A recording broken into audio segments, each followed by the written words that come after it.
കഴിഞ്ഞ ക്ലാസ്സിൽ നമ്മൾ കേട്ടത് ഈ 9-ാം അധ്യായത്തിൻ്റെ ആദ്യ പാരഗ്രാഫിൽ പറഞ്ഞിരിക്കുന്ന, അതായത് 9-1 മുതൽ 12 വരെ പറഞ്ഞിരിക്കുന്ന വേദഭാഗത്ത് പറഞ്ഞിരിക്കുന്ന കാര്യങ്ങളാണ് നമ്മൾ ചിന്തിച്ചത്. നിങ്ങൾ എത്ര പേരത് മനസ്സിൽ സൂക്ഷിക്കുന്നു, മറന്നുപോകാതെ ഓർക്കുന്നു എന്ന് എനിക്ക് അറിഞ്ഞുകൂടാ. ഏതായാലും ഒരു ധാരണ നിങ്ങൾക്കുണ്ട് എന്ന് ഞാൻ കരുതുകയാണ്. ഇപ്പോൾ നമ്മൾ ക്രമത്തിൽ ചിന്തിച്ചു കൊണ്ടിരിക്കുന്നത് മഹാപീഡന കാലത്ത് അന്തിക്രിസ്തുവിൻ്റെ ഭരണം നടന്നുകൊണ്ടിരിക്കുന്ന സമയത്ത് സ്വർഗത്തിലെ ദൈവത്തിൻ്റെ കോപം ഭൂമിയിൽ ചൊരിയപ്പെടുകയാണ്. അതോടൊപ്പം തന്നെ അന്തിക്രിസ്തുവിൻ്റെ കോപവും മനുഷ്യരോട് വർദ്ധിച്ചുകൊണ്ടിരിക്കുകയാണ്. മനുഷ്യർ അന്യോന്യം തമ്മിൽ വെട്ടിക്കൊല്ലുന്നതിനും തമ്മിൽ തല്ലി ചാകുന്നതിനും ഒക്കെ തയ്യാറായിട്ട് മൊത്തത്തിൽ ഭൂമി ഒരു ലഹളയായിട്ടങ്ങ് തീരുന്നു. മനുഷ്യർ അന്യോന്യം ഒരു സന്തോഷവും സമാധാനവും ഇല്ലാത്തവരായി കലങ്ങി മറിയുന്ന കടലിൻ്റെ അല പോലെ ഇളകി മറിയുകയാണ്. അതോടൊപ്പം തന്നെ ദൈവത്തിൻ്റെ ന്യായവിധി എന്നോണം ഇവിടെ നടത്തപ്പെടുന്ന ഓരോ കാര്യങ്ങൾ. ഇപ്പോൾ നമ്മൾ ചിന്തിക്കുന്നത് കാഹളം ഊതുന്ന വിഷയങ്ങളാണ്. 8-ാം അധ്യായത്തിൽ ആ കാഹളങ്ങൾ ഊതുന്നതോട് ബന്ധപ്പെട്ട് 4 കാഹളങ്ങൾ ഊതുന്ന കാര്യമാണ് 8-ാം അധ്യായത്തിൽ നമ്മൾ വായിച്ചത്. 4 കാഹളങ്ങൾ ഊതുകയും അതിനെ തുടർന്ന് ആ കാലത്ത് ജീവിച്ചിരിക്കുന്ന ആളുകൾ അഭിമുഖീകരിക്കേണ്ടി വരുന്ന അതിഭയങ്കരമായ വേദനാജനകമായ നമ്മളെയൊക്കെ ഭയപ്പെടുത്തുന്ന വിധത്തിലുള്ള കാര്യങ്ങളാണ് അന്ന് ഉലകത്തിൽ സംഭവിച്ചു കൊണ്ടിരിക്കുന്നത്. അത് കഴിഞ്ഞിട്ട് ഒരു കഴുക് ആകാശമധ്യേ പറന്നുകൊണ്ട് ഇനി ഊതുവാൻ പോകുന്ന 3 കാഹളങ്ങളെ ഉദ്ധരിച്ചുകൊണ്ട് മഹാകഷ്ടം എന്ന് വിളിച്ചു പറയുകയാണ്. അപ്പോൾ അതിൻ്റെ അർത്ഥം അതുവരെ കാഹളങ്ങൾ ഊതി അതിൻ്റെ ഫലമായിട്ട് ഭൂമിയിൽ നടത്തപ്പെട്ട ന്യായവിധിയെ പോലെ അല്ല ഇനി ശേഷിക്കുന്ന 3 കാഹളങ്ങളും ഊതുമ്പോൾ ആളുകൾ നേരിടേണ്ടി വരുന്ന ദുരിതം അപാരമാണ്, വാക്കുകൾക്ക് അതീതമാണ്. അതുകൊണ്ടാണ് ദൂതൻ അല്ലെങ്കിൽ ആ കഴുക് വിളിച്ചു പറയുന്നത് കഷ്ടം എന്ന് വിളിച്ചു പറയുക. അങ്ങനെ ഇനി ഊതാൻ പോകുന്ന 3 കാഹളങ്ങളിൽ 5-ാമത്തെ കാഹളം ഊതിയ കാര്യമാണ് നമ്മൾ കഴിഞ്ഞ ക്ലാസ്സിൽ കേട്ടത്. ആ കാഹളം ഊതുമ്പോൾ എന്താ സംഭവിക്കുന്നത്? അഗാധകൂപം തുറക്കുന്നു. ആ അഗാധകൂപം എന്താണെന്നും അതോട് ബന്ധപ്പെട്ട കാര്യങ്ങളൊക്കെ അല്പം വിശദമായിട്ട് നമ്മൾ കേട്ടതാണ്. അഗാധകൂപം തുറന്നപ്പോൾ ആ അടിയില്ലാ കുഴിയിൽ നിന്ന് അസംഖ്യം വെട്ടുക്കിളികൾ പുറത്തു വരികയാണ്. വെട്ടുക്കിളികൾ എന്ന് പറഞ്ഞാൽ സാധാരണ രീതിയിൽ പറയപ്പെടുന്ന ഒരു വെട്ടുക്കിളിയല്ല. അതുവരെ മനുഷ്യൻ കണ്ടിട്ടില്ലാത്ത പേടിപ്പെടുത്തുന്ന വിധത്തിലുള്ള പ്രത്യേക രൂപത്തിലുള്ള വെട്ടുക്കിളികൾ പുറത്തു വരികയാണ്. സാധാരണ നമ്മൾ വായിച്ചറിയുന്ന വെട്ടുക്കിളികളെല്ലാം പച്ച വൃക്ഷങ്ങളുടെ പച്ചപ്പുകളെയൊക്കെ നശിപ്പിക്കുകയും കൃഷികളെയൊക്കെ നശിപ്പിക്കുകയും ചെയ്യുന്ന രീതിയിലുള്ള വെട്ടുക്കിളികളാണ്. അല്ലാതെ മനുഷ്യർക്ക് അതുകൊണ്ട് മനുഷ്യ ശരീരത്തെ വേദനിപ്പിക്കുന്ന വിധത്തിലുള്ള ആക്രമണങ്ങളൊന്നും അങ്ങനെ വെട്ടുക്കിളികൾ ചെയ്യുന്നതായിട്ട് നമ്മൾ കാണുന്നില്ല. എന്നാൽ ഇവിടെ പറയുന്ന വെട്ടുക്കിളികൾ എന്ന് പറയുന്നത് ഒരു വ്യത്യസ്ത പ്രകൃതമുള്ള രൂപമുള്ള ഭീകരജീവികളെപ്പോലുള്ള അപൂർവമായ വെട്ടുക്കിളി. അത് ഈ അടിയില്ലാ കുഴി എന്ന് പറയുന്ന അഗാധകൂപത്തിൽ നിന്ന് പുറത്തു വരികയും അത് മനുഷ്യനെ കുത്തുകയും ആ വേദന നമുക്ക് പറഞ്ഞു തീർക്കാൻ പറ്റുന്നതല്ല. അത്ര കഠിനമായ അതിഭയങ്കരമായ വേദന മനുഷ്യൻ അനുഭവിക്കും.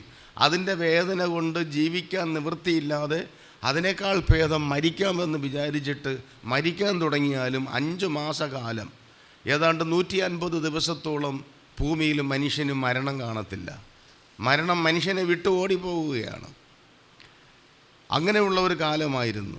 അങ്ങനെ അന്ന് വരെ ഇല്ലാത്ത വല്ലാത്ത ഒരു പ്രകൃതമായിരുന്നു ആ 5-ാമത്തെ ദൂതൻ ഊതിയപ്പോൾ ഉണ്ടായ വെട്ടുക്കിളി നിമിത്തം വന്ന ശല്യവും വേദനയും ഉപദ്രവവും.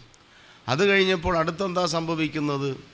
ആറാമത്തെ ദൂതൻ ഊതുന്ന കാര്യമാണ്. അതാണ് ഇന്ന് നമ്മൾ ചിന്തിക്കാൻ പോകുന്ന കാര്യം. അപ്പോൾ ഈ ആകാശമധ്യേ പറയുന്ന ദൂതൻ്റെ വാക്കിൻ പ്രകാരം രണ്ടാമത്തെ ഘട്ടമാണ് ഇതാ ഇപ്പോൾ സംഭവിക്കാൻ പോകുന്നത്. ഇപ്പോൾ നമ്മൾ 13 മുതൽ അതിൻ്റെ 21 വരെയുള്ള വാക്യങ്ങൾ വായിച്ചപ്പോൾ നിങ്ങൾ എത്രത്തോളം അത് ശ്രദ്ധിച്ചു മനസ്സിലാക്കി എന്ന് എനിക്ക് അറിഞ്ഞുകൂടാ. ഒന്ന് ശ്രദ്ധിക്കുക. 13-ാമത്തെ വാക്യം നോക്ക്. ആറാമത്തെ ദൂതൻ ഊതി, അപ്പോൾ ദൈവസന്നിധിയിലെ സ്വർണപീഠത്തിൻ്റെ കൊമ്പുകളിൽ നിന്ന് ഒരു ശബ്ദം കാഹളമുള്ള ആറാം ദൂതനോട് യൂപ്രത്തോസ് എന്ന മഹാനദി തീരത്ത് ബന്ധിച്ചിരിക്കുന്ന 4 ദൂതന്മാരെയും അഴിച്ചുവിടുക എന്ന് പറയുന്നത് ഞാൻ കേട്ടു. വെളിപ്പാട് പുസ്തകം വായിക്കുമ്പോൾ ചില വാക്കുകളും ചില വിഷയങ്ങളെക്കുറിച്ച് പറഞ്ഞിരിക്കുന്ന അവതരണ രീതിയുമൊക്കെ നമുക്ക് കേൾക്കുമ്പോൾ അപൂർവമായിട്ടുള്ളതും അതിശയോക്തി തോന്നുന്നതും മനസ്സിലാക്കാൻ അല്പം പ്രയാസമുള്ളതും ഒരുപക്ഷെ നമുക്കതൊരു ഭാവനാ രീതിയിൽ രൂപകാത്മകമായ രീതിയിലൊക്കെയാണ് പറഞ്ഞിട്ടുള്ളത്. അതുകൊണ്ട് ഒരുപാട് സംശയങ്ങൾ നമ്മുടെ മനസ്സിൽ വരാൻ സാധ്യതയുണ്ട്. അങ്ങനെ വരുന്നത് അത്ഭുതപ്പെടാനൊന്നുമില്ല, സ്വാഭാവികം മാത്രമാണ്. അതുകൊണ്ടാണ് നമ്മൾ കഴിയുന്നിടത്തോളം ആ ഭാഗങ്ങൾ വളരെ സാവകാശം ഓരോ വാക്കുകളും പറഞ്ഞ് നമ്മളത് ചിന്തിച്ചു കൊണ്ടുവരുന്നത്. ഇപ്പോൾ ഈ മഹാപീഡനത്തോട് ബന്ധപ്പെട്ട് കാഹളങ്ങൾ ഊതുന്ന കൂട്ടത്തിൽ ആറാമത്തെ ദൂതൻ ഊതി. അപ്പോൾ എന്താ ഒരു പ്രത്യേക സംഭവമാണ് ഉണ്ടാകുന്നത്. ദൈവസന്നിധിയിലെ സ്വർണപീഠത്തിൻ്റെ കൊമ്പുകളിൽ നിന്ന് ഒരു ശബ്ദം കേൾക്കുന്നു. കണ്ടോ? ഒരു ധൂപപീഠം, അതിനെ സ്വർണപീഠം എന്നിവിടെ പറയുന്നു. അത് ധൂപപീഠമായിരിക്കാനാണ് സാധ്യത, അല്ലെങ്കിൽ യാഗപീഠമോ ആയിരിക്കാം. എന്തായാലും ഇത് ധൂപപീഠമാണ്. ഈ ധൂപപീഠത്തെക്കുറിച്ച് നമ്മൾ അതിന് മുമ്പ് ഒരു ക്ലാസ്സിൽ കേട്ടതാണ്. 8-ാം അധ്യായത്തിൻ്റെ 3-ാമത്തെ വാക്യം നോക്ക്. 8-ാം അധ്യായത്തിൻ്റെ 3-ാമത്തെ വാക്യം. മറ്റൊരു ദൂതൻ ഒരു സ്വർണ്ണ ധൂപകലശവുമായി വന്ന് യാഗപീഠത്തിനരികെ നിന്നു. സിംഹാസനത്തിന് മുമ്പിലുള്ള സ്വർണ്ണപീഠത്തിന്മേൽ സകല വിശുദ്ധന്മാരുടെയും പ്രാർത്ഥനയോടെ ചേർക്കേണ്ടതിന് വളരെ ധൂപവർക്കം അവന് കൊടുത്തു. നമ്മൾ ആ ക്ലാസ്സിൽ അത് എന്താണെന്നൊക്കെ കുറച്ച് കൂടുതലായി ചിന്തിച്ചതാണ്. അപ്പോൾ ആ സ്വർണ്ണപീഠത്തിൻ്റെ അടുത്ത് നിൽക്കുന്ന ദൂതൻ ചില കാര്യങ്ങൾ സംസാരിക്കുന്നതായിട്ടാണ് നമ്മൾ കാണുന്നത്. ഇവിടെ നമുക്ക് അതിശയോക്തി തോന്നുന്ന വിഷയമെന്ന് പറയുന്നത് ഇപ്പോൾ, അതായത് 9-ാം അധ്യായത്തിൻ്റെ 13-ാമത്തെ വാക്യത്തിൽ ആറാമത്തെ ദൂതൻ ഊതിയപ്പോൾ അതോട് ചേർന്ന് നടക്കുന്ന സംഭവം, സ്വർണപീഠത്തിൻ്റെ കൊമ്പുകളിൽ നിന്നൊരു ശബ്ദം കേൾക്കുന്നു. ആ കൊമ്പ് സംസാരിക്കുന്നു. അപ്പോൾ ഒരു സംശയം നമുക്ക് വരാം. ഈ യാഗപീഠം അല്ലെങ്കിൽ സ്വർണ്ണ ധൂപപീഠം എന്ന് പറയുമ്പോൾ ഇതുപോലൊരു മേശയെ മനസ്സിൽ സങ്കല്പിക്കുക. മേശയുടെ 4 മൂലയ്ക്കും 4 കൊമ്പ്. അത് പുറപ്പാട് പുസ്തകത്തിൽ ധൂപപീഠം ഉണ്ടാക്കേണ്ട രീതിയും ഈ കൊമ്പുകൾ വെച്ചിരിക്കുന്നതിൻ്റെ കാര്യമൊക്കെ പറഞ്ഞിട്ടുണ്ട്. 4 കൊമ്പ് 4 ദിക്കിനെ സൂചിപ്പിക്കുന്നു എന്ന് കരുതുന്നതിൽ തെറ്റില്ല. അതൊന്നും നമുക്കിപ്പോഴത്തെ വിഷയമല്ല. ആകട്ടെ, 4 മൂലയ്ക്ക് 4 കൊമ്പുകളുള്ള ഒരു ധൂപപീഠം പ്രാർത്ഥനയെ പ്രതിനിധാനം ചെയ്യുന്ന ഒരു വിഷയമായിട്ടിരിക്കുന്നു എന്ന് മുമ്പ് നമ്മൾ കേട്ടിട്ടുള്ളതുമാണ്. ഇപ്പോൾ ഇവിടുത്തെ വിഷയം, ഈ കാഹളം ഊതിയപ്പോൾ ഈ കൊമ്പുകളിൽ നിന്നൊരു ശബ്ദം കേൾക്കുക. അപ്പോൾ കൊമ്പ് സംസാരിക്കുക. നമുക്കൊരു പക്ഷേ തോന്നാം, എങ്ങനെയാണ് ഇപ്പോൾ ഈ മേശ സംസാരിക്കുന്നതെന്ന് പറഞ്ഞാൽ, ഈ കസേര സംസാരിക്കുന്നതെന്ന് പറഞ്ഞാൽ നമുക്ക് അവിശ്വസനീയമായിട്ട് തോന്നിയേക്കാം. പക്ഷേ അങ്ങനെ തോന്നേണ്ട ഒരു കാര്യവുമില്ല. ഇന്ന് മനുഷ്യൻ സാങ്കേതികമായിട്ട് ഒരുപാട് വളർന്നു കഴിഞ്ഞു. സംസാരിക്കുന്ന ഇലക്ട്രോണിക് ഉപകരണങ്ങളെ നമുക്കിപ്പോൾ പരിചയമുണ്ടല്ലോ. റേഡിയോ, TV, മൊബൈൽ ഫോൺ, അതുപോലുള്ളതായ കാര്യങ്ങൾ. അപ്പോൾ അതുകൊണ്ട് ഈ കൊമ്പ് സംസാരിക്കുന്നു എന്ന് പറയുന്നത് കൊണ്ട് അത്ഭുതപ്പെടാനൊന്നുമില്ല. കർത്താവ് പറഞ്ഞല്ലോ, നിങ്ങൾ മിണ്ടാതിരുന്നാൽ ഈ കല്ലുകൾ സംസാരിക്കും.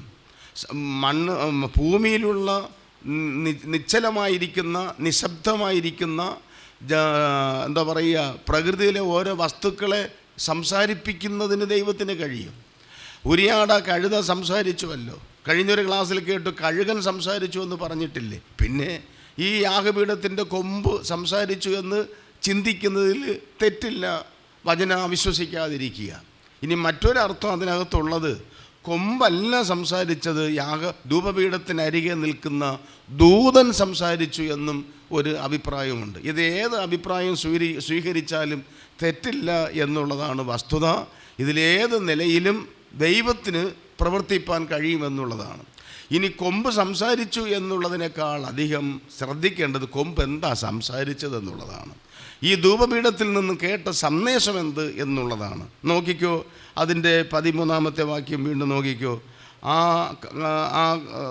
കൊമ്പുകളിൽ നിന്ന് ശബ്ദം കാഹളമുള്ള 6-ാം ദൂതനോട്, ഈ കാഹളം ഊതിയ ദൂതനോട് പറയുകയാണ്, യൂഫ്രാത്തേസ് എന്ന മഹാനദി തീരത്ത് ബന്ധിച്ചിരിക്കുന്ന 4 ദൂതന്മാരെയും അഴിച്ചുവിടുക. കേട്ട സന്ദേശം, ശബ്ദം മനസ്സിലായോ? എന്തുവാണ്?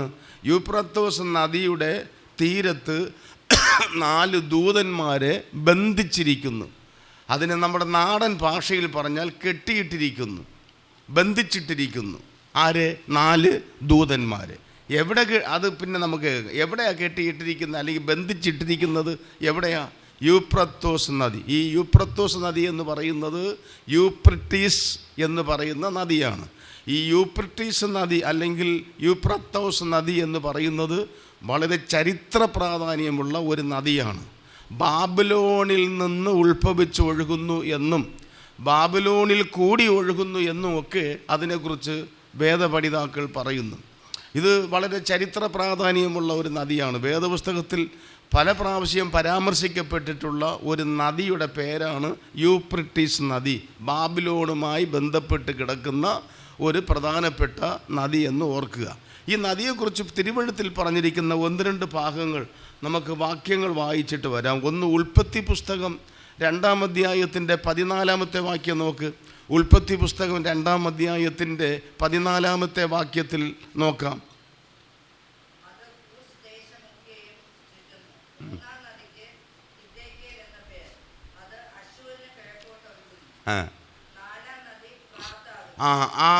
ആ പ്രാത്ത് എന്ന് പറയുന്നതാണ് യൂഫ്രട്ടീസ് എന്ന് പറയുന്ന നദി കേട്ടോ.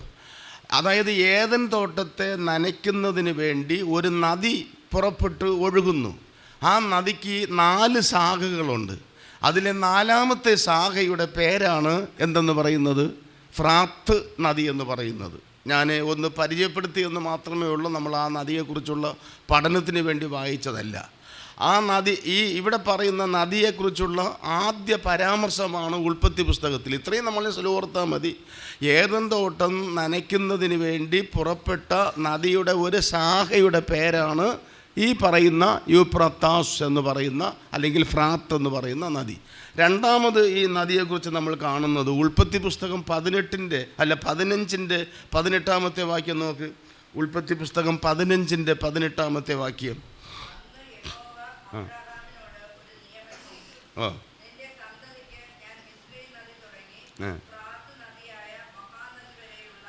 ദൈവം അബ്രഹാമിന് വാഗ്ദത്തം ചെയ്ത് ദേശത്തെക്കുറിച്ച് വാഗ്ദത്തം ചെയ്യുമ്പോൾ പറയുകയാണ്, നിനക്ക് നൽകാൻ പോകുന്ന ദേശത്തിൻ്റെ ഒരു അതിർത്തി കേട്ടോണം, ഒരു അതിർത്തി ഫ്രാത്ത് നദിയായിരിക്കും. ഫ്രാത്ത് നദിയുടെ ആ തീരത്തോളമായിരിക്കും അതിൻ്റെ ഒരു അതിർത്തി എന്ന് ദൈവം തിട്ടപ്പെടുത്തി കൊടുക്കുകയാണ്. അപ്പോൾ അവിടെയും ഫ്രാത്തിനെ കുറിച്ച് അവിടെ പറയുകയാണ്.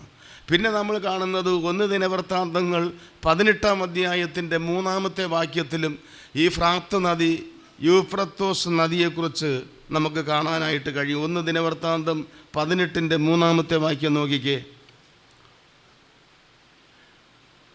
1 ദിനവൃത്താന്തം 18-ന്റെ 3.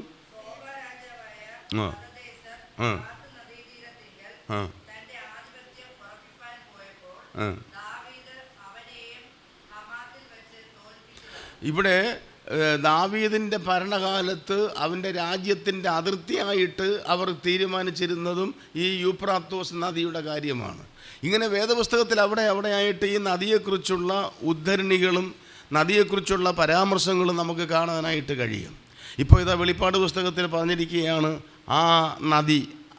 ഇവിടെ 6-ാമത്തെ ദൂതൻ ഊതുമ്പോൾ പറയുകയാണ്, ഈ നദിയുടെ തീരത്ത് ബന്ധിച്ചു വച്ചിരിക്കുന്ന 4 ദൂതന്മാരെ അഴിച്ചുവിടുക. മനസ്സിലായോ? 4 ദൂതന്മാരെ യൂഫ്രട്ടീസ് നദി തീരത്ത് ബന്ധിച്ചു വച്ചിരിക്കുന്നു. ഇവിടെ ഈ ബന്ധിച്ചു വച്ചിരിക്കുന്നു എന്ന് പറയുന്നത് തടഞ്ഞു വച്ചിരിക്കുന്നു എന്ന് കൂടി അതിനർത്ഥമുണ്ട്. തടഞ്ഞു വച്ചിരിക്കുക. അവർ ഈ 4 ദൂതന്മാരെന്നവിടെ പറഞ്ഞിരിക്കുന്ന അവരുടെ യഥേഷ്ടം ഇറങ്ങി പുറപ്പെട്ട് ഒന്നും പ്രവർത്തിക്കാതിരിക്കുന്നതിന് അവരെ തടങ്കൽ ചെയ്തു വച്ചിരിക്കുന്നു, ശരിക്കും തടഞ്ഞു വച്ചിരിക്കുന്നു. അവരിനി അവിടെ നിന്ന് പുറപ്പെടണമെങ്കിൽ അവർക്ക് അനുവാദം കൊടുക്കണം, ആജ്ഞ കൊടുക്കണം, എന്നാലേ അവർക്ക് അവിടെ നിന്ന് പോകാനായിട്ട് പറ്റൂ. ഇനി ഈ 4 ദൂതന്മാർ ആരാ? മനസ്സിലാകുന്നുണ്ടോ ഞാൻ ഈ പറയുന്നത്? ഇവിടെ ബന്ധിച്ചു വച്ചിരിക്കുന്നെന്ന് പറയുന്ന ഈ 4 ദൂതന്മാർ, ഇതിനെക്കുറിച്ച് പല വ്യാഖ്യാനങ്ങൾ വേദപഠിതാക്കൾ പറയുന്നുണ്ട്. ഈ വെളിപ്പാട് പുസ്തകം പഠിക്കുന്നവർ ഈ പറഞ്ഞിരിക്കുന്ന ദൂതന്മാരെക്കുറിച്ച് ഒരുപാട് വ്യാഖ്യാനങ്ങൾ പറയാറുണ്ട്. എല്ലാം നമുക്ക് സ്വീകാര്യമല്ല. ഞാനൊരു കാര്യം കൂടി പറയാം. ഞാൻ ഈ കാര്യങ്ങൾ ഇവിടെ പറയുമ്പോൾ തന്നെ ഞാൻ പറയുന്ന കാര്യങ്ങളെക്കുറിച്ച് നിങ്ങൾ വേറെ വിധത്തിൽ ചിലപ്പോൾ ഇതിനു മുമ്പ് കേൾക്കുകയോ നിങ്ങൾ തന്നെ മനസ്സിലാക്കുകയോ ഒക്കെ വെച്ചിട്ടുണ്ടായിരിക്കാം. അപ്പോൾ ഒരു വാക്യത്തിൽ പറയുന്ന വിഷയത്തെക്കുറിച്ച് 4 പേര് 4 രീതിയിൽ വ്യാഖ്യാനിച്ചെന്ന് വരാം. അതിൽ മറ്റേ 3 പേര് പറഞ്ഞതും തെറ്റാണ്, ഞാൻ പറയുന്ന വ്യാഖ്യാന രീതിയാണ് ശരിയെന്ന് ശഠിക്കുന്നതിന് എനിക്ക് കഴിയില്ല, പറ്റത്തില്ല. കാരണം അങ്ങനെയാണ് വെളിപ്പാട് പുസ്തകത്തോടുള്ള ബന്ധത്തിൽ കാര്യങ്ങൾ അവതരിപ്പിച്ചിരിക്കുന്നത്. ഇതിൻ്റെ പൂർണ്ണമായ ആ കാര്യത്തിൻ്റെ ബോധ്യം അത് നടന്നു കഴിയുമ്പോഴേ നമുക്ക് ഏതാണ്ട് പറയാൻ പറ്റും. അതുവരെ നമുക്ക് ചില വിഷയങ്ങൾ ഒരു അനുമാനത്തിൽ അങ്ങനെ ആകാനാണ് സാധ്യത എന്ന് പറയുന്നതായിരിക്കും യുക്തി എന്ന് എനിക്ക് തോന്നുന്നു. കാരണം മറ്റു പല ഭാഗങ്ങളുമായിട്ട് നമ്മൾ ചേർത്ത് ചിന്തിക്കുമ്പോൾ നമ്മുടെ പൊതുവായിട്ടുള്ള അടിസ്ഥാന വസ്തുതകൾക്ക്, സത്യങ്ങൾക്ക് വ്യത്യാസം വരാത്ത വിധത്തിൽ ചിന്തിക്കുന്നതിൽ തെറ്റില്ല. എന്ന് പറഞ്ഞാൽ ഈ പറയുന്ന 4 ദൂതന്മാർ, ചിലർ പറയുന്നത് ഇത് പൈശാചിക ശക്തികളുടെ ദൂതന്മാരാണെന്നാണ്. അതായത് പിശാചിൻ്റെ സൈന്യത്തിലുണ്ടല്ലോ ദൂതന്മാർ, പിശാചുക്കളിൽ തന്നെ ഉള്ള 4 ദൂതന്മാരെയാണ് ഇവിടെ ബന്ധിച്ചു വച്ചിരിക്കുന്നത് എന്ന് ഒരു വ്യാഖ്യാനമുണ്ട്. അല്ല, വേറെ ഒരു വ്യാഖ്യാനമുള്ളത് ഇത് പൈശാചിക ശക്തികളാകുന്ന ദൂതന്മാരല്ല, ഇത് ദൈവത്തിൻ്റെ സൈന്യത്തിലുള്ള ദൈവത്തിൻ്റെ ദൂതന്മാരാണ് എന്ന് പറയാറുണ്ട്.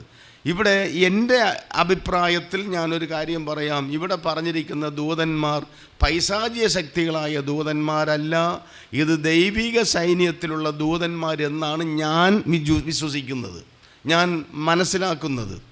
അപ്പോൾ ഒരു ചോദ്യമുണ്ട്, ദൈവത്തിൻ്റെ ദൂതന്മാർ ഇങ്ങനെ ക്രൂരമായ ഭയാനകമായ ആക്രമണം അഴിച്ചുവിടുമോ? അവർ മനുഷ്യരെ കൊല്ലുന്നവരായിട്ട് തീരുമോ? ഉണ്ടല്ലോ, എത്രയോ സ്ഥലത്ത് ദൈവത്തിൻ്റെ ദൂതന്മാർ ഇറങ്ങി വന്ന് ഇതേപോലെയുള്ളതായ ന്യായവിധി നടത്താനായിട്ട് ഇടയായി തീർന്നിട്ടുണ്ട്. പിന്നെ അതുപോലെ അല്ല, ഇത് ഇച്ചിരി കഠിനവും നമുക്ക് ഉൾക്കൊള്ളാൻ പറ്റാത്ത മഹാഭയങ്കരമായ ഒരു സംഭവമാണ്. ആട്ടെ, അതിന് വേണ്ടിയിട്ട് പ്രത്യേകമായിട്ട് ചിലരെ ദൈവം ആക്കി വെച്ചിട്ടുണ്ട് എന്നുള്ളതാണ്.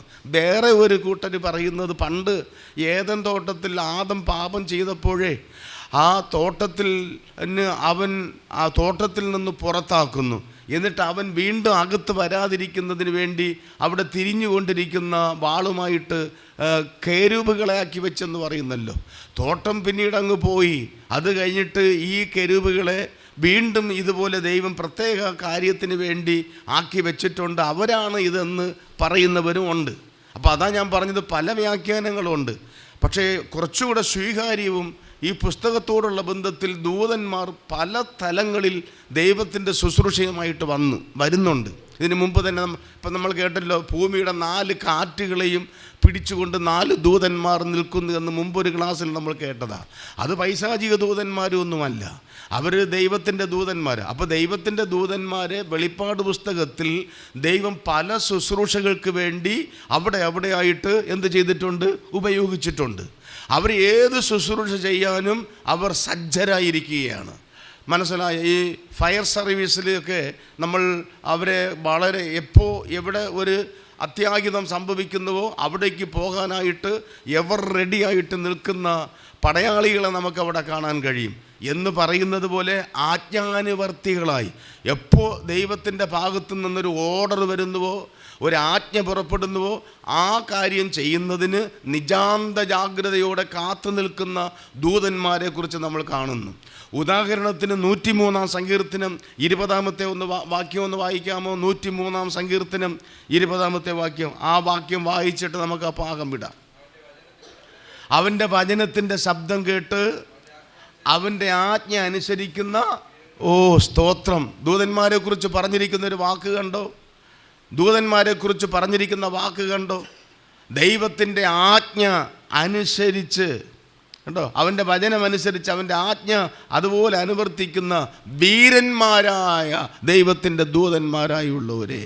അപ്പോൾ ദൈവത്തിൻ്റെ ദൂതന്മാർ ആജ്ഞാനുവർത്തികളാണ് എന്ന് കാണാം. ആട്ടെ, അപ്പോൾ ഇവരെ അടുത്ത് പറയുന്നത്, എന്നിട്ട് അവരെ എന്ത് ചെയ്യുക? അഴിച്ചുവിടുക. നമ്മളെ അഴിച്ചുവിടുക എന്ന് പറഞ്ഞാൽ കന്നുകാലികളെ കെട്ടിയിട്ടിരിക്കുന്ന സ്ഥലത്തു നിന്ന് അഴിച്ചുവിടുക, നായെ കെട്ടിയിട്ടിരിക്കുന്ന സ്ഥലത്തു നിന്ന് അഴിച്ചുവിടുക എന്നുള്ളൊരു ധ്വനിയാണ് നമുക്ക് അഴിച്ചുവിടുക എന്ന പ്രയോഗത്തിൽ നിന്നും കാണുന്നത്. പക്ഷെ അങ്ങനെയല്ല അതിൻ്റെ ശരിക്കും.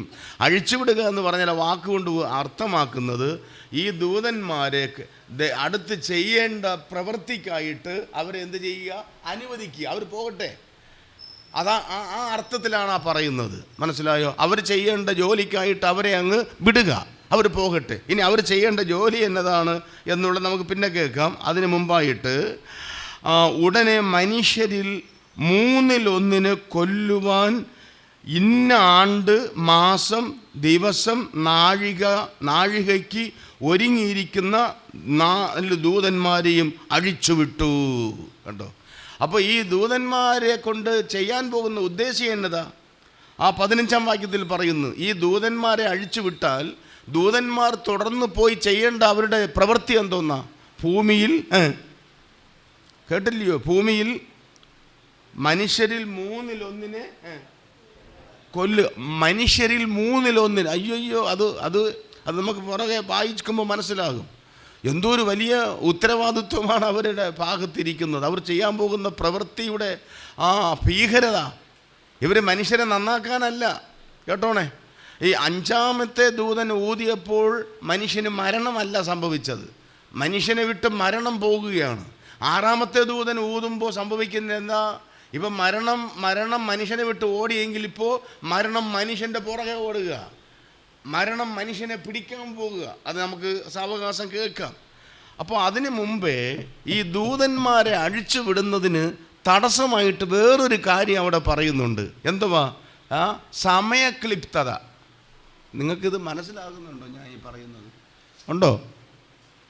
നിങ്ങൾ മിണ്ടാതിരുന്ന് കേൾക്കുമ്പോൾ ഞാൻ മനസ്സിലാക്കുന്നത് എല്ലാം അതുപോലെ അങ്ങ് ഉൾക്കൊള്ളുന്നു എന്നാണ്. ഈ പുസ്തക പഠനത്തിൽ വേറെ എനിക്ക് ഒന്നും പറയാൻ പറ്റത്തില്ല. അതുകൊണ്ടാണ് ഞാൻ ഈ ഒരു ഒഴുക്കിന് അങ്ങനെ പറഞ്ഞു വരുന്നത്.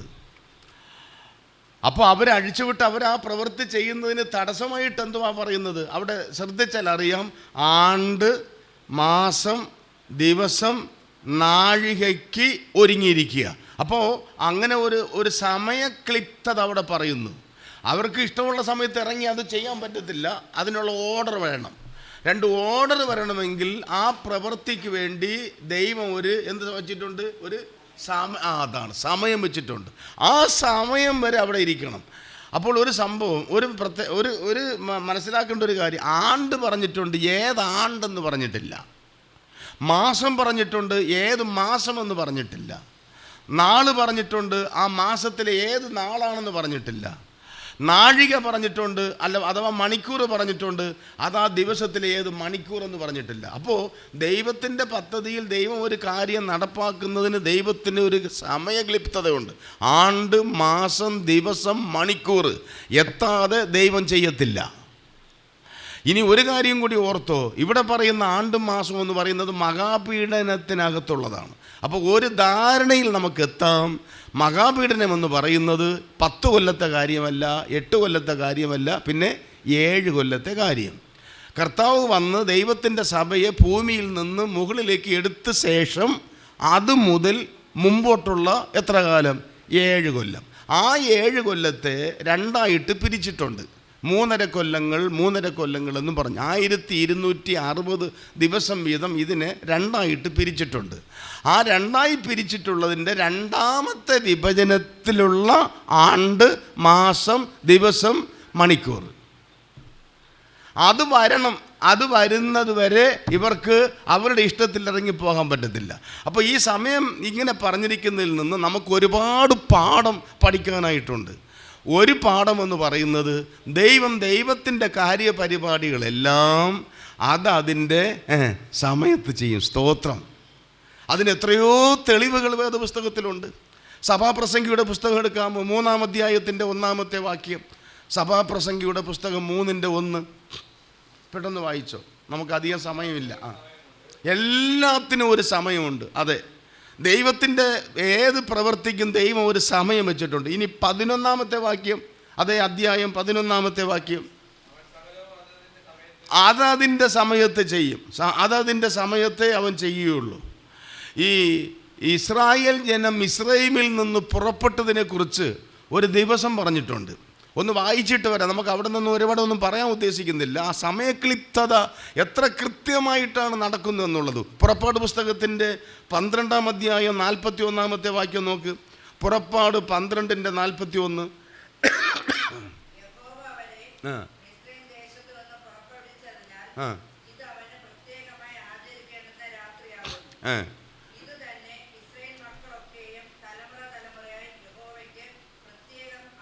അത് 12:41 അതേ അത് വാക്യമാ ഇപ്പോൾ? അപ്പോൾ നേരത്തെ വായിച്ചതോ? ശരി, വായിച്ചോ.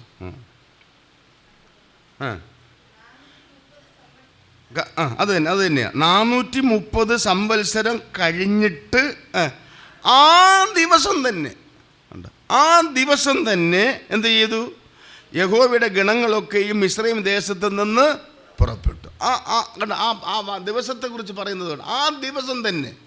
അപ്പോൾ ദൈവത്തിന് ഓരോ കാര്യങ്ങളെക്കുറിച്ച് ഓരോ ദിവസക്ലിപ്തതയുണ്ട്, സമയക്ലിപ്തതയുണ്ട്. എന്തിന്? കർത്താവ് ക്രൂസിൽ മരിച്ചതിനെക്കുറിച്ച് റോമാലേഖനത്തിലെ ഒരു വാക്യമുണ്ട്, റോമർ 5:6. അവൻ നാം പാപികളായിരിക്കുമ്പോൾ ക്രിസ്തു പൂരിപ്പിക്കാമോ? പറ, എന്നതാ? തക്ക സമയത്ത് യേശു കർത്താവ് മരിച്ചത് തക്ക സമയത്ത്. അതുകൊണ്ട് നമുക്ക് സാധാരണ രീതിയിൽ ഇങ്ങനെ പറയാം, യേശു കർത്താവ് ജനിച്ചത് തക്ക സമയത്ത്, യേശു കർത്താവ് ക്രൂസിൽ മരിച്ചത് തക്ക സമയത്ത്, അടക്കപ്പെട്ടത് തക്ക സമയത്ത്, ഉയിർത്തെഴുന്നേറ്റത് തക്ക സമയത്ത്, അവിടുന്ന് സ്വർഗാരോഹണം ചെയ്തത് തക്ക സമയത്ത്. ഇനി നമ്മൾ പ്രതീക്ഷിച്ച് കാത്തിരിക്കുന്ന ആ വീണ്ടും വരവ് തക്ക സമയത്ത് നടക്കും. ആ പ്രത്യക്ഷത തക്ക സമയത്ത് നടക്കും. അപ്പോൾ ദൈവം എല്ലാം തക്ക സമയത്ത് ചെയ്യുന്നു. ഇനി നമ്മുടെ ജീവിതത്തിലും ഓരോന്നിനും ദൈവത്തിനൊരു സമയമുണ്ട്. ആ സമയത്ത് നമ്മുടെ ജീവിതത്തിൽ നടക്കേണ്ടത് നടക്കും. ഞാൻ ജ്യോത്സ്യം പറയും പോലെ പറയുന്നതല്ല. നമുക്കെല്ലാത്തിനും ഒരു സമയമുണ്ട്. നമ്മുടെ സമയത്തല്ല നടക്കേണ്ടത്. നമ്മളിങ്ങനെ പ്രാർത്ഥിക്കണം, കർത്താവേ, ഒരു കാര്യവും എൻ്റെ സമയത്ത് നടക്കണ്ട, പിന്നെ എന്നെക്കുറിച്ച് ദൈവം ആഗ്രഹിക്കുന്ന സമയത്ത് നടക്കണം. അതുവരെ നമ്മൾ എന്ത് ചെയ്യണം? പ്രാർത്ഥനയോടെ കാത്തിരിക്കണം. ഞാൻ അങ്ങനെ അങ്ങ് വിശദീകരിക്കുന്നില്ല. ഈ ആ വാക്യത്തിൽ നിന്നൊരു ചിന്ത പറഞ്ഞെന്നേ, ഒരു ദൂത് പറഞ്ഞെന്നേ ഉള്ളൂ. വീണ്ടും നമുക്ക് വരാം. അപ്പോൾ ആണ്ട്, മാസം, ആഴ്ച, ദിവസം, മണിക്കൂറെല്ലാം ആയി വരുന്ന സമയത്ത് ഇവരെ അഴിച്ചുവിട്ടു. ഇനി അഴിച്ചുവിട്ടപ്പോൾ എന്താ സംഭവിച്ചത്? കഴിഞ്ഞ ക്ലാസ്സിൽ നമ്മൾ കേട്ടു, അഗാധകൂപം തുറന്നപ്പോൾ ഒരു വലിയ പറ്റം വെട്ടുക്കിളി പുറത്തു വന്നു. ഇവിടെ ഇപ്പോൾ നോക്കണേ, ഇവരെ ഈ 4 ദൂതന്മാരെ അഴിച്ചുവിട്ടപ്പോൾ എന്നാ സംഭവിച്ചത്? കുതിരപ്പട. അപ്പോൾ 5-ാമത്തെ ദൂതനെ ഊതിയപ്പോൾ ആക്രമണ ശക്തിയുള്ള വെട്ടുക്കിളി പുറത്തു വന്നു. 6-ാമത്തെ ദൂതനെ ഊതുമ്പോൾ എന്തു വരുന്നു? ആക്രമണ സ്വഭാവത്തോടു കൂടിയ കുതിരപ്പട. അപ്പോൾ കുതിരപ്പടയുടെ സംഖ്യ എങ്ങനെയാ? 10,000 മടങ്ങ് 20,000. 10,000 മടങ്ങ് 20,000. അപ്പോൾ എത്രയാ? മൊബൈലുണ്ടെങ്കിൽ ഇപ്പോൾ എടുക്കാൻ ഞാൻ പറയത്തില്ല, കാരണം ഇനിയിപ്പോൾ അതെടുത്ത് ശല്യപ്പെടുത്തണ്ട. ഞാൻ അങ്ങ് പറയാം, അതിൻ്റെ കണക്ക് നേരത്തെ കൂട്ടി വച്ചിട്ടുള്ളത് കൊണ്ട് പറയാം. 10,000 ഗുണം 20,000 സമം 20 കോടി. ഒരുപക്ഷെ നമുക്കിത് കേൾക്കുമ്പോൾ ഇതൊക്കെ ഈ പുസ്തകത്തിൽ ഇതൊക്കെ എന്തോന്ന് എഴുതി വച്ചിരിക്കുന്നത് അല്ലയോ? 10,000 മടങ്ങ് 20,000, 20 കോടി എന്തോന്ന് വന്ന് കുതിരപ്പട. ഇത് എവിടെയാണ് ഇതിനൊക്കെ കെട്ടിയിട്ടിരിക്കുന്നത്? അല്ലെങ്കിൽ ഇതെന്തോന്നായി പറയുന്നത്? കുതിര തന്നെയായിരിക്കുമോ? ഇനി നോക്കി, കുതിര വന്നു, കുതിരപ്പട വന്നു, കുതിര സൈന്യം വന്നു. ഇനി അത് എങ്ങനെയാ കുതിരയുടെ രൂപം, അതിൻ്റെ ആകൃതി പറയുന്നത് നോക്കണേ. ആ കുതിര എങ്ങനെയുള്ളതെന്നാണ് പറയുന്നത്? അതിൻ്റെ 17-ാമത്തെ വാക്യം, ഞാൻ കുതിരകളെയും കുതിരപ്പുറത്ത് ഇരിക്കുന്നവരെയും ദർശനത്തിൽ കണ്ടത് എങ്ങനെയെന്ന്. കണ്ടോ, അതേ കാണുകയാണ്, ദർശനം കാണുകയാണ്. എങ്ങനെയാ ദർശനത്തിൽ കാണുന്നത്? ഒന്ന്, അവയുടെ കളറ്, അവയ്ക്ക് തീ നിറവും രക്തനീലവും ഗന്ധകവർണവുമായ കവചമുണ്ടായിരുന്നു. കുതിരകളുടെ തല സിംഹങ്ങളുടെ തല പോലെയായിരുന്നു. വായിൽ നിന്ന് തീയും പുകയും ഗന്ധകവും പുറപ്പെട്ടു. വായിൽ നിന്ന് പുറപ്പെടുന്ന തീ, പുക, ഗന്ധകം എന്നീ 3 ബാധയാൽ മനുഷ്യരിൽ 1/3 മരിച്ചുപോയി. കുതിരകളുടെ ശക്തി വായിലും വാലിലുമായിരുന്നു. വാലോ സർപ്പത്തെ പോലെയും തലയുള്ളതുമായിരുന്നു. ഇവയാൽ അത്രേ കേട് വരുത്തുന്നത്. എങ്ങനെയുണ്ട്?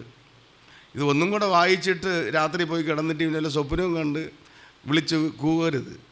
പറഞ്ഞിരിക്കുന്ന കണ്ടോ, കുതിര. ഇങ്ങനെ ഒരു കുതിര കണ്ടിട്ടുണ്ട്. ഇതെന്തോന്ന് കുതിരയാ? ഇതെവിടെയാണ് ഇങ്ങനെ കുതിര വളരുന്നത്? അത് 20 കോടി എന്നൊക്കെ പറയുന്നത്. അപ്പോൾ ഇതിനെക്കുറിച്ച് പൊതുവെ, ഇത് നേരത്തെ ദൂതൻ്റെ കാര്യം പറഞ്ഞതുപോലെ വേദവ്യാഖ്യാതാക്കളുടെ ഇടയിൽ ഒരുപാട് അഭിപ്രായങ്ങളുണ്ട്. ചിലർ പറയുന്നത് അത്യാധുനികമായ യുദ്ധ ഉപകരണങ്ങളെക്കുറിച്ചായിരിക്കാം ഇവിടെ പറയുന്നത്. ഭൂമിയിൽ അന്നുള്ള ജീവിച്ചിരിക്കുന്ന മനുഷ്യരിൽ 1/3 ഭാഗം മരിച്ചു പോകത്തക്ക വിധത്തിൽ വലിയ ആക്രമണം ഉണ്ടാകണം. അപ്പോൾ അങ്ങനെ ആക്രമണം ഉണ്ടാകുന്നതിനായിട്ട് അന്ന് ഒരുപക്ഷെ ഇന്ന് മനുഷ്യൻ കണ്ടുപിടിച്ചൊക്കെ വെച്ചിരിക്കുന്ന ഈ ബോംബ്, ആറ്റം ബോംബ് അല്ലെങ്കിൽ മിസൈലുകൾ പോലുള്ളതായ അത്യാധുനിക യുദ്ധസാമഗ്രികളെക്കുറിച്ചായിരിക്കാം ഈ ആലങ്കാരിക രൂപാത്മകമായ പ്രയോഗത്തോടുകൂടെ പറഞ്ഞിരിക്കുന്നതെന്ന് ഒരു വ്യാഖ്യാനം. അങ്ങനെയാണെന്ന് ഞാൻ പറഞ്ഞെന്ന് ധരിക്കല്ലേ, അങ്ങനെയാണെന്ന് ഒരു വിഭാഗം ആളുകൾ ധരിക്കുന്നു. പിന്നെ ജീവിക്കുന്ന കുതിരകളായിട്ട് തന്നെ പറയും. ഇപ്പോൾ കഴിഞ്ഞ 5-ാമത്തെ ദൂതൻ ഊതിയപ്പോൾ അക്ഷരാർത്ഥത്തിൽ അന്തരീക്ഷത്തിൽ വിഹരിക്കുന്ന വെട്ടുക്കിളിയെക്കുറിച്ച് പറഞ്ഞത് അത് അക്ഷരാർത്ഥത്തിൽ വെട്ടുക്കിളി, പക്ഷെ വേറെ രീതിയിലുള്ളതാണ് എന്ന് നമ്മൾ ചിന്തിച്ചു. അതുപോലെയെങ്കിൽ തീർച്ചയായിട്ടും ഇതും അതുപോലെയുള്ള കുതിരകൾ, അതിനുവേണ്ടി ദൈവം സജ്ജമാക്കി വച്ചിരിക്കുന്ന അഗാധകൂപത്തിലോ അതുപോലെ മനുഷ്യന് നമ്മളാർക്കും കാണാൻ കഴിയാത്ത ഞാൻ ഒരു ചെറിയ ദൃഷ്ടാന്തം പറയാം.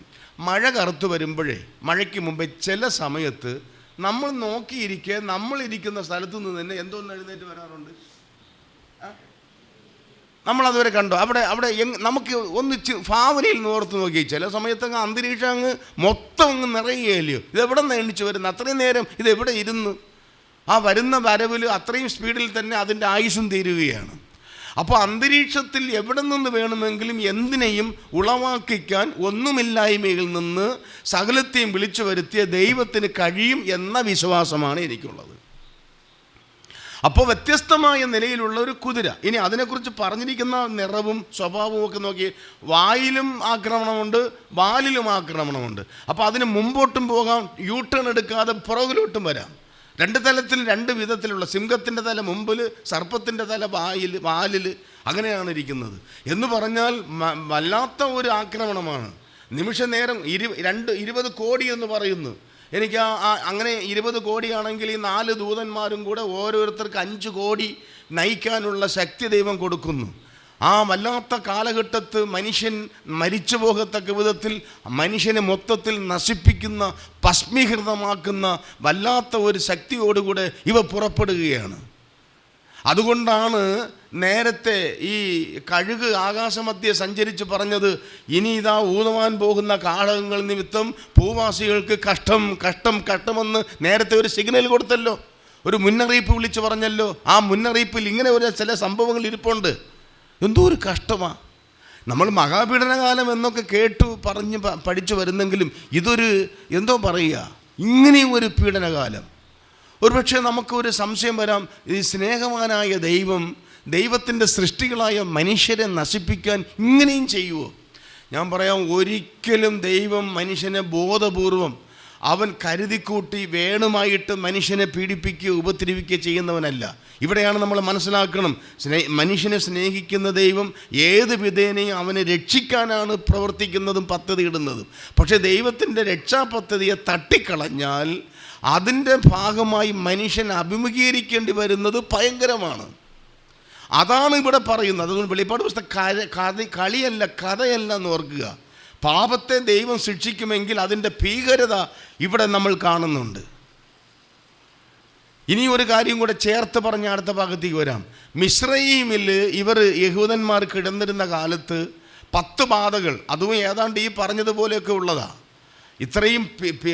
ഇത്രയും ഭീകരാക്രമണമില്ലെങ്കിലും സമാനമായി വരുന്ന ആക്രമണം അവിടെ ഉണ്ടായി മിസ്രയീമിൽ. പക്ഷെ അവിടുത്തെ പ്രത്യേകത, ഈ ബാധകളുടെ ആക്രമണത്താൽ യഹൂദൻ നഷ്ടപ്പെട്ടില്ല. എന്താ കാര്യം? അവരെ ആ സമയത്ത് ഹോശേൻ എന്ന് പറയുന്ന മിസ്രയീമിലെ ഒരു പ്രത്യേക സ്ഥലത്ത് അവരെ മൊത്തം ആക്കി ദൈവം അവിടെ സംരക്ഷിക്കുകയായിരുന്നു ചെയ്തത്. മഹാപീഡന കാലത്ത് അഴിച്ചുവിടുന്ന ആക്രമണത്തിലൂടെ യഹൂദനെ സംരക്ഷിക്കുകയല്ല, പിന്നെ ആക്രമണത്തിലൂടെ യഹൂദനെ ന്യായം വിധിക്കുകയാണ് ചെയ്യുന്നത്. ആ ന്യായവിധി നടപ്പാക്കുന്ന സമയമാണ് ഈ പറയുന്നത്. ഇനി ഈ പടയിലൂടെ പുറത്തു വരുന്ന മനുഷ്യൻ ചാകുന്നതിന് നിദാനമായി തീരുന്ന 3 കാര്യം പറയുന്നുണ്ട്. എന്തൊക്കെയാ? ആ 18-ാമത്തെ വാക്യത്തിൽ തീ, പുക, ഗന്ധകം. തീ, പുക, ഗന്ധകം. ഈ 3ഉം എവിടെയെല്ലാം ദൈവം ന്യായവിധി നടത്തിയിട്ടുണ്ടോ, നടത്താൻ പോകുന്നോ, ഈ 3ഉം അവിടെ ഉണ്ട്. ഉദാഹരണം, സോദോം ഗൊമോറായ ദൈവം നശിപ്പിച്ചപ്പോൾ ഈ പറഞ്ഞ 3ഉം അവിടെ ഉണ്ട്. തീ, പുക, ഗന്ധകം. ഇനി നരകത്തിൽ മനുഷ്യൻ കിടക്കുന്ന സമയത്തും ഈ പറഞ്ഞതെല്ലാം അവിടെയും ഉണ്ട്. മനസ്സിലായോ? അപ്പോൾ അതിൻ്റെ ഒരു ഭാഗമായിട്ടാണ് മഹാപീഡന കാലത്ത് മനുഷ്യനെ നശിപ്പിക്കാൻ ദൈവം ന്യായവിധിയുടെ ഭാഗമായിട്ട് ഈ 3 ദ്രാവകങ്ങളെയും കൂടെ ഉപയോഗിക്കുന്നത്. ആ പുക എന്ന് പറഞ്ഞാൽ മനുഷ്യന് പിന്നെ കണ്ണ് കാണാൻ മേലാത്ത വിധത്തിൽ അവനങ്ങ് അന്ധനായി പോവുകയാണ്. തീയിൽ എങ്ങനെ രക്ഷപ്പെടുക? അതിൻ്റെ കൂടെ കുതിരപ്പടകളുടെ ആക്രമണം കൂടെ കിട്ടുമ്പോൾ ഏത് മിടുമിടുക്കനും ഏത് കില്ലാടിയും എത്ര ചങ്കുറപ്പുള്ളവനും നെഞ്ചു വിരിച്ചു നിന്നൊക്കെ ഇന്ന് ഓരോരുത്തരെ ഈ ദൈവിക പദ്ധതികൾക്കെതിരെയൊക്കെ മനുഷ്യൻ കുരയ്ക്കുന്നതൊക്കെ നമ്മൾ തെരുവിൽ കാണുന്നുണ്ട്. ചിലയിടത്തൊക്കെ ചെന്ന് നിൽക്കുമ്പോൾ മനുഷ്യൻ്റെ പല്ലുകടിയും ആക്ഷേപവും ദൈവവചനത്തിനെതിരെയുള്ള അവരുടെ പരാക്രമണമൊക്കെ കാണുമ്പോൾ മനുഷ്യ ദൈവത്തിൻ്റെ മുമ്പാകെ നീ എന്തുവാ? ഇങ്ങനെ ദൈവത്തിൻ്റെ ന്യായവിധിയുടെ മുമ്പാകെ ഏത് മനുഷ്യനും തകർന്നു പോകുന്ന വിധത്തിൽ ഭൂമിയിൽ 1/3 ഭാഗം ചത്തൊടുങ്ങുകയാണ് ഇവിടെ സംഭവിക്കുന്നത്. ഇനി അടുത്ത് നമ്മൾ സംഭവിക്കുന്നത്, അങ്ങനെ നാശം വന്ന ശേഷം 20-ാമത്തെ വാക്യം മുതൽ അത്ര കടുപ്പമല്ലാത്ത രീതിയിൽ മനസ്സിലാക്കാവുന്ന ഒരു വിശദീകരണം അടുത്ത് പറയുക. 20 മുതൽ ഈ ബാധകളാൽ മരിച്ചു പോകാത്ത, അപ്പോൾ എല്ലാവരും മരിച്ചിട്ടില്ല, അത് നേരത്തെ ദൈവത്തിനൊരു പദ്ധതിയുണ്ട്, അത് എത്ര പേരെന്നുള്ളത് ദൈവത്തിനറിയാം, അത്രയും പേർ മരിക്കുന്നു. അതുകൊണ്ടാണ് പറയുന്നത് ഈ ബാധകളാൽ മരിച്ചു പോകാത്ത ശേഷം മനുഷ്യരോ. അപ്പോഴേ സ്വാഭാവികമായിട്ട് നമുക്കൊരു ചിന്ത വരും, അപ്പോൾ ഇത്രയും വലിയ ബാധ ഉണ്ടായിട്ട് മരണപ്പെടാതെ ജീവിക്കുന്ന ശേഷം ആളുകൾക്ക് ഇപ്പോൾ മനസ്സിൽ എന്ത് വരണം മോനെ? എന്ത് വരണം? അയ്യോ, ഇത്രയും ഭയങ്കരമായ ഒരു ആക്രമണത്തിൻ്റെ എന്താ പറയുക, ഇരയായി തീരാതെ രക്ഷപ്പെട്ടല്ലോ, ഞാൻ രക്ഷപ്പെട്ടല്ലോ, ഞാൻ ചത്തുപോകാതെ രക്ഷപ്പെട്ടല്ലോ. അതുകൊണ്ട് സ്തോത്രം. മാത്രമല്ല, ഈ ദൈവത്തെ, ഈ ന്യായവിധി അയച്ച ദൈവത്തെ ഭയന്ന് അനുസരിച്ച് ജീവിക്കണം. അതല്ലയോ അതിൻ്റെ രീതി. പക്ഷെ ഇവിടെ എന്താ സംഭവിച്ചതെന്ന് അറിയാമോ? ഈ ആളുകൾക്ക് എന്താ സംഭവിച്ചത്? ശേഷം മനുഷ്യരോ, കേട്ടോ, ദുർഭൂതങ്ങളെയും കാണാനും കേൾപ്പാനും നടപ്പാനും വഹിയാത്ത പൊന്ന്, വെള്ളി, ചെമ്പ്, കല്ല്, മരം ഇവ കൊണ്ടുള്ള ബിംബങ്ങളെയും എന്ത് ചെയ്തു? ഉണ്ടോ? ഗുണപ്പെട്ടോ? ഇത്രയായിട്ട് ഇനി ഞാൻ പറയട്ടെ, നന്നാകുന്നവനെ നന്നാകൂ. അല്ലാത്തവനെ നമ്മൾ ഇനി എന്ത് ചെയ്താലും, അറുത്ത് പീസായി മാറ്റിയാലും. പണ്ട് തല്ലിയപ്പോൾ കുട്ടി അപ്പനെ നോക്കി പറഞ്ഞെന്നാണ്, എന്തിനാ അപ്പ എന്നെ തല്ലുന്നത്, ഞാൻ നന്നാകില്ല. അതുപോലെ ഇവരെല്ലാം കൂടെ നോക്കിക്കോ, ജീവനുള്ള സത്യദൈവത്തെ ത്യജിച്ച് ജീവിച്ചതിൻ്റെ ഫലമായി ഇത്രയും വലിയൊരു ദുരന്തം നടന്നപ്പോൾ ശേഷം മനുഷ്യർ ഈ കൊറോണ വന്നപ്പോൾ ഞാൻ ഉൾപ്പെടെ നമുക്കൊക്കെ ഒരു ഒരു ഒരു എന്താ പറയുക, ഒരു ചലനമൊക്കെ വന്നല്ലയോ? എന്തെല്ലാം തീരുമാനങ്ങളാണ് അപ്പോൾ എടുത്ത് ഓർത്ത് നോക്ക്. മറന്നോ? ചിലരുടെ മരണവും ചില ശവസംസ്കാരവും ഒക്കെ നമുക്കന്ന് കാണാൻ കഴിഞ്ഞു. അയ്യോ, ഇന്നും ഓർക്കുമ്പോൾ രോമാഞ്ചം വരിക. ഒരു ഡെഡ് ബോഡിയുടെ 7 അയലത്ത് പോവുമോ? സ്വന്തം ഭാര്യ മരിച്ചാൽ ഭർത്താവിന് കാണാൻ പറ്റുന്നുണ്ടോ? സ്വന്തം കണ്ണിലുണ്ണിയായ കുഞ്ഞുങ്ങൾ മരിച്ചാൽ വീട്ടുകാർക്ക് ഒരു അന്ത്യചുംബനം കൊടുക്കാൻ പറ്റുമായിരുന്നോ? മറന്നോ ദിവസമൊക്കെ? ഇടയ്ക്കൊക്കെ ഓർക്കണേ കൊറോണ കാലം. അപ്പോൾ മനുഷ്യർക്കെല്ലാം ഒരു ഭയം വന്നു, ഒരു ചെറിയ ചലനമൊക്കെ വന്ന് മൊത്തത്തിൽ ചിലപ്പോൾ ഓരോന്നായി അങ്ങ് തീരുമായിരിക്കുമെന്നൊക്കെ വിചാരിച്ചു. പക്ഷെ ആ മഹാതീവ്രമായ ആ ബാധ അങ്ങനെ അങ്ങ് മാറി എന്നുള്ളതിൽ സ്തോത്രം ചെയ്യും. ഇപ്പോഴും ഉണ്ട്, എന്നാലും ഞാൻ പറയും അതിൻ്റെ തീവ്രത അങ്ങ് കുറഞ്ഞു. തീവ്രത കുറയുന്നത് പോലെ നമ്മുടെ മനസ്സിലെ ആ ഭയവും അങ്ങ് കുറഞ്ഞു. ഇതൊക്കെ വരും, അങ്ങ് പോകും. അങ്ങനെ വരരുത്, അങ്ങനെ ചിന്തിക്കരുത്. ഇവിടെ ഈ മനുഷ്യർ ഇത്രയും വലിയ ന്യായവിധി നടന്നിട്ട് വീണ്ടും വിഗ്രഹസേവയിലേക്ക്, കണ്ടോ ആ പറഞ്ഞേക്കുന്നത്, കാണാനും കേൾപ്പാനും കഴിയാത്ത ഈ ദുർഭൂത സേവ, അവർ അത് വിട്ടില്ല.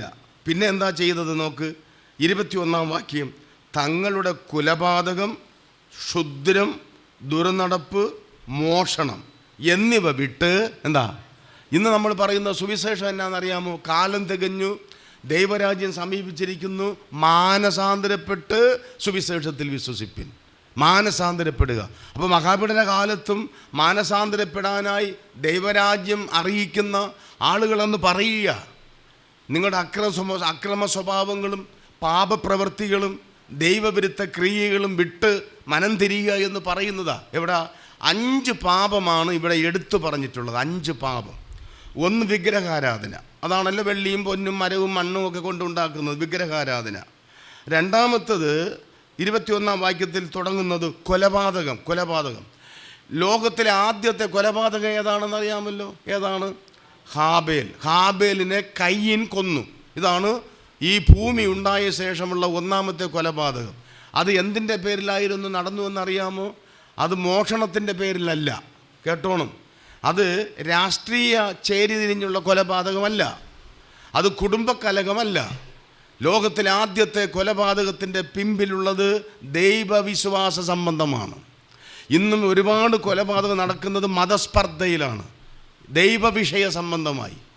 കയ്യിൻ്റെ വിശ്വാസം ഒന്ന്, ഹാബേലിൻ്റെ വിശ്വാസം ഒന്ന്. ഹാബേലിൻ്റെ വിശ്വാസത്തെ ദൈവം അംഗീകരിച്ചു, കയ്യിൻ്റെ വിശ്വാസത്തെ ദൈവം തള്ളിക്കളഞ്ഞു. ആ നിലയിൽ വന്ന ഒരു കൊലപാതകമാണ്, നമുക്കറിയാം. അതിനെ തുടർന്ന് ഇന്ന് ലോകത്തിലെ ഏതെല്ലാം നിലയിലുള്ള കൊലപാതകങ്ങൾ, മനുഷ്യനെ ഈ മീനിനെ കൊല്ലുന്നത് പോലെ, കോഴിയെ കൊല്ലുന്നത് പോലെ രക്തം ചൊരിഞ്ഞ് കൊല്ലുകയല്ലേ. അതൊരു വാർത്തയല്ലാത്ത വിധത്തിൽ അങ്ങ് തീർന്നു. ഒരു ഭയമില്ല മനുഷ്യന്. ആളിനെ കൊല്ലുക എന്ന് പറഞ്ഞാൽ അത് നമുക്ക് സങ്കല്പിക്കാൻ പറ്റുമോ? കൊലപാതകം, മനുഷ്യരങ്ങ് കൊല്ലുക, മനുഷ്യനെ അങ്ങ് കൊല്ലുക, കൊലപാതകം. രണ്ടാമത് പറയുകയാണ് ക്ഷുദ്രം.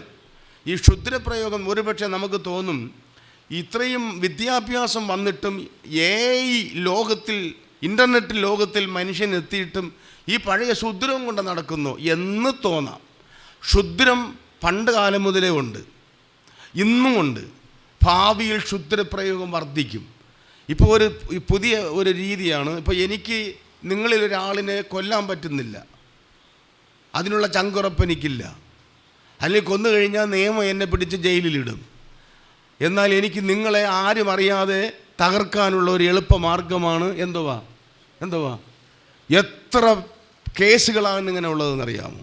ക്ഷുദ്രം. പിന്നെ നിങ്ങളെ പേടിക്കുകയൊന്നും വേണ്ട. അയ്യോ ചിലപ്പോൾ അവൻ എനിക്കെതിരെ ചെയ്യുമോ, ഇവൾ എനിക്കെതിരെ ചെയ്യുമോ, ഒരു ചുക്കും വരാൻ പോണില്ല. അത് വേറെ കാര്യം. ഞാനിപ്പോൾ പറഞ്ഞത് വിശ്വാസിയുടെ കാര്യമാണ്. വിശ്വാസിയായിരുന്നാൽ വിശ്വാസിക്കെതിരെ ലോകത്തിലെ ഒരു സൂത്രവും എന്ത് ചെയ്യില്ല. വിശ്വാസമുണ്ടോ? ഉണ്ടോ?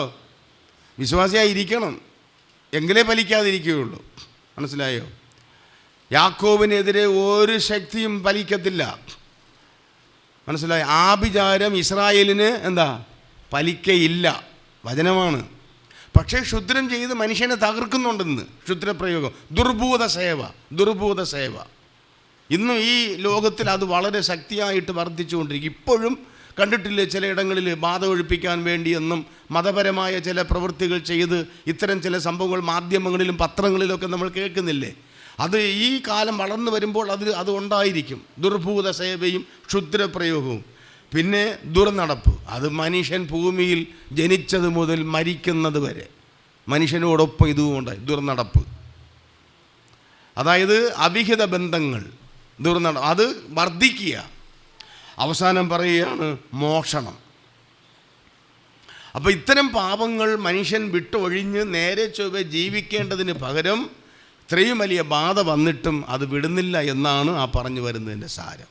അവ വിട്ട് മാനസാന്തരപ്പെട്ടില്ല.